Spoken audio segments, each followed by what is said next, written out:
Vicenza candidata a Capitale Italiana della Cultura 2024. Una sfida, una suggestione, un azzardo, la voglia di guardare oltre e di seminare futuro. Il dossier di presentazione è stato depositato ufficialmente al Ministero della Cultura entro la scadenza fissata per oggi. Il dossier della Capitale della Cultura è stato inviato nella giornata di ieri e questa mattina è stato accettato con PEC dal Ministero della Cultura. Tutte le forze legate alla città del Palladio si sono compattate. 87 comuni, 20 grandi aziende, la diocesi, le associazioni di categoria, le organizzazioni del terzo settore e 90 produttori culturali hanno sottoscritto il protocollo d'intesa per sostenere attivamente la candidatura di Vicenza. Vicenza è una città di cultura dove il pubblico e il privato investono milioni di euro all'anno sulla produzione culturale.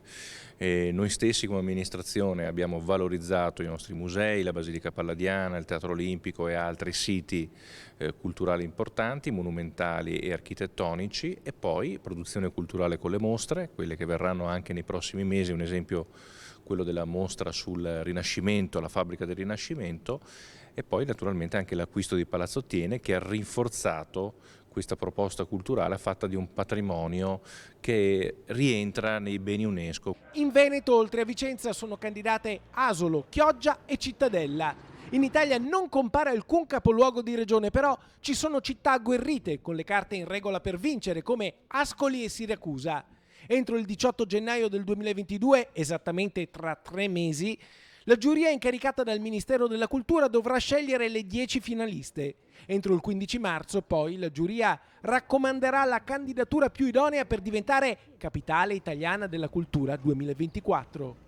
Voglio sperare che venga valutato in maniera obiettiva e oggettiva, al di là delle appartenenze territoriali, quello che è il progetto culturale che si vuole dare al territorio e soprattutto qual è l'elemento di novità rispetto a quello che già offriamo. Il dossier di 60 pagine con cui Vicenza si candida a Capitale della Cultura è segreto, nulla può trapelare, ma una cosa ve l'anticipiamo ed è l'anima del progetto, l'invenzione.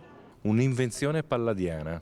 Palladio parlava delle invenzioni e quando parlava di invenzioni erano le costruzioni. La Basilica Palladiana per lui era un'invenzione ed è un'invenzione che a distanza di secoli è ancora protagonista.